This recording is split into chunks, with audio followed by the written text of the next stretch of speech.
Hey, tailgaters! Ross of the Pigskin Tales podcast here. Feel that summer heat?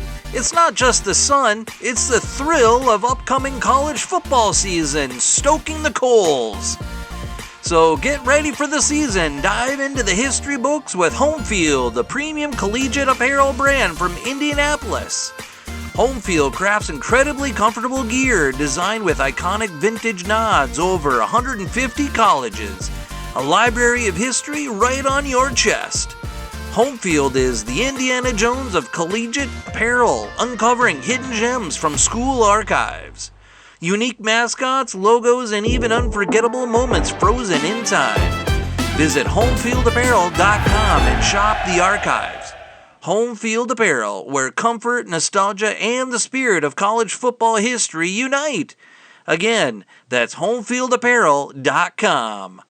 Hello there, my football friends. This is Darren Hayes of PigskinDispatch.com. Welcome once again to the Pig Pen, your portal to positive football history. And we have this special short little promo ad that we're running here. This week is the week of April 5th. April 5th is Gelnn Pop Warner's birthday, and we are celebrating all week long. And we have some great specials from some of our friends, including Jeffrey Miller, who will have a full-length episode. He wrote the biography on Pop Warner. Actually, he lives in Springville, New York, the hometown of the great coach. And so we have some great things we're going to be talking there today. We're going to have a sneak peek of what Jeff's talking about. This is actually an extra excerpt. So this is an extra edition from Jeff's book where he talks about this tremendous play that Pop Warner came up with in the era before the running game. This is old time, basically stocking cap era football, rough and tumble, and you're running the ball every single play. This is a little play called the Hunchback play that really had an impact on football. One of the many innovations that Gelnn Pop Warner did for the game of football. So enjoy this from Jeff, and make sure you tune in tomorrow for the full-length episode of the interview with Jeff Miller on Pop Warner on his birthday, April 5th. While putting together the game plan to be used against State, Warner decided to activate the play the team had been tinkering with at practice throughout the season. The play, later dubbed the Hunchback or hidden ball trick, had been used successfully by the Cornell scrub team in scrimmage games against the varsity, and the coach believed it could work in an actual game. The play was not new. In fact, it had first been employed by John Heisman's Auburn team in a game against Vanderbilt 2 years earlier. But no documentation exists that can verify whether Warner was aware of Heisman's prior usage.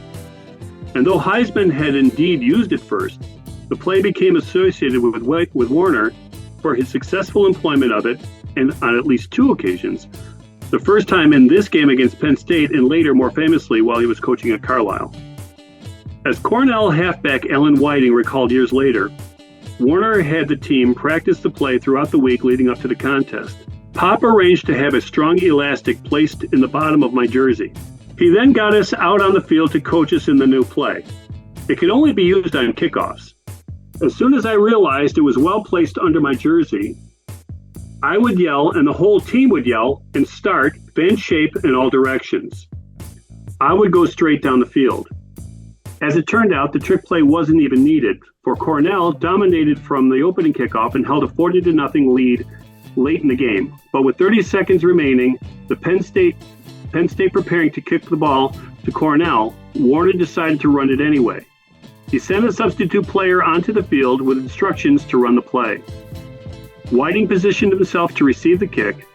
When McChesney kicked off, reported the freelance, the Cornellians at once bunched together, and while State was vainly searching for the ball, Whiting, with the pigskin neatly tucked beneath his sweater, was making tracks for our goal line, which he reached in safety to the intense amusement of the cold, shivering spectators. Again, special thanks to Jeff Miller, author of that great book on Pop Warner. We'll have a full-length interview on Jeff tomorrow, April 5th, on Pop Warner's birthday, so stay tuned, and thanks for joining in today for this great event.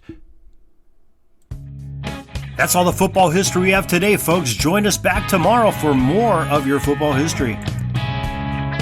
we invite you to check out our website, pigskindispatch.com, not only to see the daily football history, but to experience positive football with our many articles on the good people of the game, as well as our own football comic strip, Cleat Marks Comics. Pigskindispatch.com is also on social media outlets, Facebook, Twitter, Instagram, and don't forget the Pigskin Dispatch YouTube channel to get all of your positive football news and history. Special thanks to the talents of Mike and Gene Monroe, as well as Jason Neff for letting us use their music during our podcast. This podcast is part of the Sports History Network, your headquarters for the yesteryear of your favorite sport. You can learn more at sportshistorynetwork.com.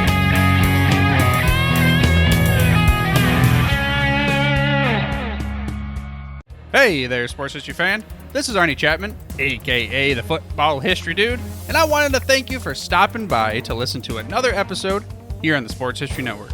Our podcasters are passionate about uncovering and sharing sports stories from yesteryear. And if you didn't know it already, we have over 30 shows across the network covering all sorts of sports history topics. In fact, here's a glimpse into one of our awesome podcasts here on the network. Each week, the official Football Learning Academy podcast will take you deep into the history of pro football through interviews with players, coaches, or administrators in the NFL, as well as interviews with Pro Football Hall of Fame selectors, authors, and historians. You'll learn how the game evolved and important moments that shaped the sport into what it is today. And don't miss the Pro Football History Nugget of the Week. Listen to the official Football Learning Academy podcast on the Sports History Network. How about that? I bet you're super hyped to go listen to that new podcast, right? Well, to learn about this show and all the other podcasts on the network, head over to sportshistorynetwork.com/podcast. Again, that's sportshistorynetwork.com/podcast. Head over there today to find your next favorite sports history podcast.